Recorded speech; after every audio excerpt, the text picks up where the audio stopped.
오늘은 예언을 하되 바르게 성령 안에서 예언하기를 원하시는 예수님이라는 제목의 말씀을 전합니다. 예수님께서 예언을 통해 하나님의 계시를 말씀을 바르고 정확하고 가감없이 선포하고 전달하기를 원하십니다. 예수님은 모든 예언 은사자들이 바르게 예언하면서 하나님의 뜻을 전달할 일꾼이 되기를 원하십니다. 베드로서 1장 20절 20절 먼저 알 것은 성경의 모든 예언은 사사히 풀 게 아니라 예언은 언제 사람이 또 낸 것이 아니라 오직 성령의 감동하심을 받아 사람들이 하나님께 받아 말한 것이다. 그렇기 때문에 여러분 성령의 감동을 받아 말을 해야 하는 것이 예언입니다. 그러면 예언을 들었으면 순종해야 돼요. 누구 말이니까? 하나님 말씀이니까. 우리가 바르게 알아야 할 것은 세상에서 사람들 일반적으로 말하는 예언이란 단어는 장래의 일을 말하는 것 혹은 길흉을 점치는 것과는 암묵적인 합의가 있습니다. 그러면 성경에서 말하는 예언이 무엇인가에 대해 세상의 말 예언이라는 단어를 설명하는 절대로 이해할 수가 없습니다. 성경의 예언은 히브리어로 네부아이고 헬라어로는 프로페테아이라고 합니다. 네부아는 하나님부터 어떤 말씀을 듣거나 이상을 통해 본 사실을 말해주는 것을 의미하는 단어입니다. 그래서 이 네부아의 의미를 해석할 때 우리말 예언이라는 단어보다 대변이라는 단어를 사용하는데 이것은 바르게 해석한 정확한 용어인 것입니다. 선지자는 하나님의 대변자인 겁니다. 그리고 하나님을 대신하여 한 말, 이것이 네부아 속 예언입니다. 예언에 대한 히브리어는 네부아가 시간의 개념을 전혀 그렇지 않고 있습니다. 근데 이 단어가 우리말 예언으로 번역되면 꼭 시간의 개념이 달라붙습니다. 그래서 장래사를 말해주는 거나 길흉을 점치는 행위가 예언이라고 오해를 하는 겁니다. 문제는 성령께서 우리가 사용하는 의미, 세상에서 사용하는 의미의 예언은사를 주신 것이 아니라 성경에 사용된 내부와 의미를 가진 예언의 은사를 주신다는 겁니다. 바른 이해가 있어야 예에 대한 오해가 하지 않고 바르게 예언을 듣고 전달할 수가 있고 따라갈 수가 있습니다. 그래서 성경은 먼저 알 것은 성경은 모든 예언은 사사히 불게 아니니 예언은 언제든지 사람이 뜻된 것이 아니오 오직 성령의 감동하심을 받은 사람들이 하나님께서 받아 말한 것이라고 베드로서 1장 20절 20절에 말씀하시는 겁니다. 그래서 일부 교회에서는 교회 생활 안에서 종종 접할 수 있는 사람들이 미래를 내다본다를 예언이라고 알 수 있는 경우가 많습니다. 솔직히 그런 능력으로 교회를 키웠다고 하는 얘기도 상당히 많습니다. 이건 전적으로 복음이 아니고 사모니즘의 잔재라고 말할 수 있습니다. 그래서 일부 교회에서는 이런 것을 이단 시비가 있기도 합니다. 그 이유가 뭡니까? 그를 예언이라고 하는 단어의 뜻을 오해하기 때문입니다. 예언서의 성경의 뜻을 오해한 겁니다. 한마디로 무지한 겁니다. 왜입니까? 성경은 사람의 개인이 말할 이 땅에서 미래에 대해 전혀 이야기하고 있지 않기 때문이다. 아니 더 정확하게는 성경에서의 예언은 모두 사람이 죄에 빠진 현실과 미래에 일어날 하나님의 계획을 성령의 계시로 사람의 말을 통해서 전달하는 겁니다. 그래서 목사님들이 강단에 전하는 설교는 모두 예언입니다. 목사님들은 모두 다 예언 사역자란 말입니다. 꼭 개인이나 단체의 미래에 일어날 일을 맞추고 맞추지 못하고와 문제의 해답을 알고 모르고와 예언이 전부가 아니라는 겁니다. 이것은 전적으로 사모니즘의 신앙이 잔재입니다. 이거는 성경에 계신 미래에 대한 하나님의 계획을 성령의 계시로 사람을 통해서 예언하는 사람의 입을 이용해서 전달해 주는 겁니다. 거기다가 하나님께서 크리스천의 개개인을 하는 하나님의 계획 뜻을 성령의 계시로 자신이 직접 또는 다른 사람 말을 통해 깨닫게 하는 것도 포함이 될 수가 있습니다. 예수님이 이 시대에 바르게 예언하는 사람들을 바르게 하나님들 대언하기를 원하십니다. 하나님의 계시를 전달하면서 예수님의 일꾼으로 쓰임받으면서 이렇게 하셔야 됩니다. 첫째, 예수님의 심정을 가져야 됩니다. 예수님의 가슴은 영혼을 사랑하는 마음으로 가득 채워 있어 한 영혼을 천하보다 귀하게 여기십니다. 특별한 것 때문에 사랑한 것이 아닙니다. 그럼에도 불구하고 사랑하는 겁니다. 조건적인 사랑이야 무조건적 우리를 사랑하시는 겁니다. 우리가 죄인들세 십자가에서 못 박혀 죽으신 것입니다. 그런 주님의 사랑이 우리를 속에 충만해야 주님의 사랑을 온전히 감당할 수가 있습니다.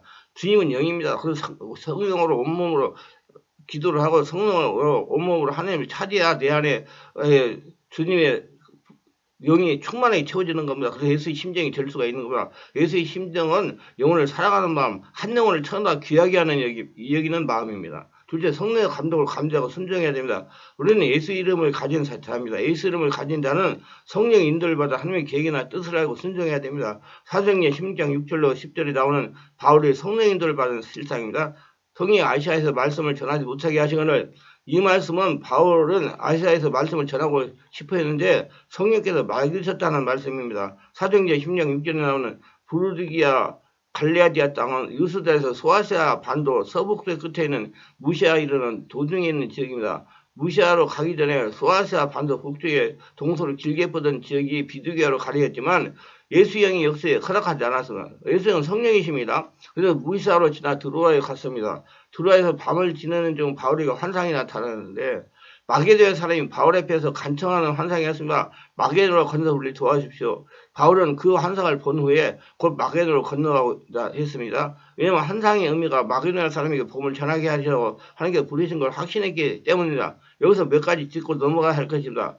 바울은 아시아에서 말씀을 전하기 동안 성경에서 막으셨습니다. 사도행전 16장 실제로는 비두기아로 가고자 했을 때 예수형이 허락하지 않았습니다. 예수형은 성령이라고 했습니다.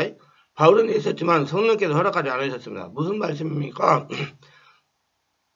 말씀은 바울이 전하지만 예수의 복음을 전한 것은 바울일지라도 그 주체는 전도의 주체는 바울의 성령 하나님이시라는 것입니다. 위대하다고 하는 바울도 하나님께서 쓰신 도울 분, 역사하시는 분은 성령 하나님이심을 아셔야 되는 것입니다. 거기서 말씀이자면 바울은 아시아에서 복음을 전하려 했습니다. 그러나 하나님께서 막으셨습니다. 바울의 생각과 하나님의 생각은 달랐습니다. 사람이 보기에 좋은 것과 하나님이 보기에 좋은 건 다릅니다. 그래서 여러분도 하나님이 원하는 걸 해야 됩니다. 내가 아무리 하나님이 이 일이 하나님이 원하는 거다 그러면 자기 생각 가지고 하면 안 됩니다. 하나님이 원하는 걸 해야 됩니다. 직접 계시를 받은 거. 이는 하늘이 땅보다 높음인 같이 내 길은 너희 길보다 높으며 내 생각은 너희 생각 높음이라. 이사에서 55장 9절. 바울 일행은 부르기아와 갈레아 땅을 지나 무시아 앞에서 이뤘으면 그들이 비두기아 쪽으로 가려고 했었습니다. 그런데 성령께서 그 길을 막으셨습니다. 그러므로 신앙생활 하면서 하나님의 뜻과 마귀의 역사를 분별하는 지혜야말로 매우 중요한 일입니다. 이 둘을 신중하게 잘 분별해야 됩니다. 바울과 같이 성령의 인도를 받으시기를 바랍니다. 성령의 지배 인도를 받으세요. 자기가 없어야 성령의 인도를 받을 수가 있습니다. 셋째, 예언 은사자는 단체나 개인을 향한 하나님의 계획이나 뜻을 성령으로 깨달아 담대하게 선포하거나 대언해야 됩니다. 예언한 크리스천은 예수의 마음을 가지고 성령의 감동하심을 강하게 말할 수 있어야 됩니다. 담대함이 있어야 됩니다.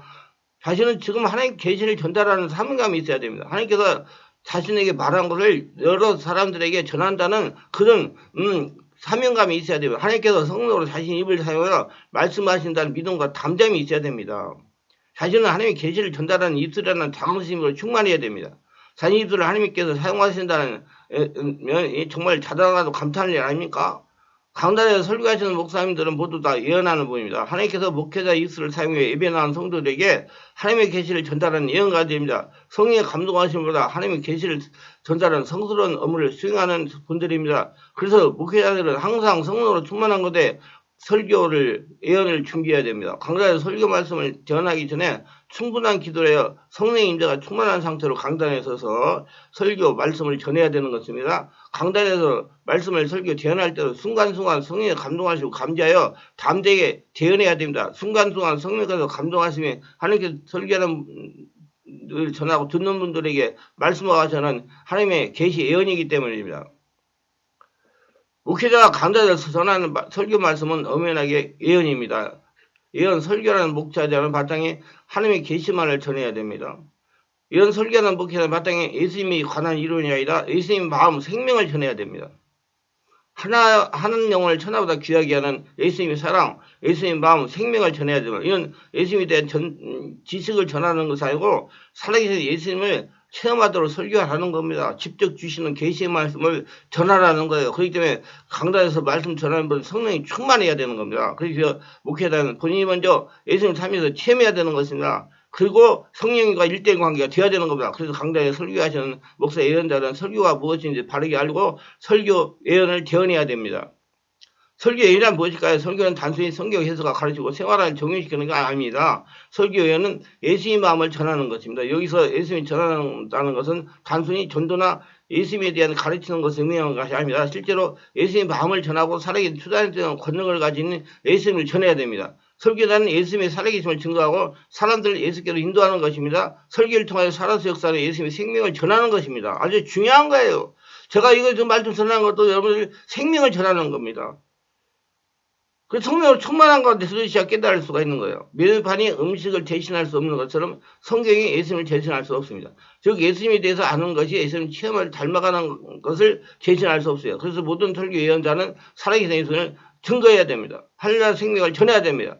한 영혼을 천하보다 귀하다는 예수님의 사랑을 전해야 됩니다. 지금도 수단적으로 역사하시는 예수님을 전해야 됩니다. 지금도 성령으로 살아서 역사하시면서 현실 문제를 해결하시고 병을 고치며 상한 마음을 치유하시며 귀신을 죽게 하시는 예수님을 전해야 돼요. 그것도 순간순간 하나님께 주시는 계시를 가지고 해결할 때 그게 문제가 기적까지 해결됩니다. 예수 앞에 나오면 모든 문제를 해결받는다는 소망과 믿음으로 대언해야 됩니다. 설교는 하나님께서 목회를 통해 생명을 살리려는 하나님의 계시 예언을 전하는 성스러운 무에 쓰임받는 사람들입니다. 그래서 성령 성례 충만해서 하나님의 계시를 잘 받고 잘 전하고 성령들을 살려서 하나님께 영광을 돌리고 영광의 도구들이 다 되시기를 주의 이름으로 축원합니다. 기도합니다. 오늘도 저희 설교를 끝까지 시청하신 분들 축복하여 주옵소서. 특별히 축복하신 분들 구독, 좋아요, 알림 설정, 후원하신 분들을 기억하시고 성령으로 시대하고 성령으로 충만하여 성령께서 주시는 그때그때 계시를 잘 받아서 예언하며 하늘의 복으로 넘쳐나게 하옵소서. 예수님의 이름으로 기도합니다. 아멘.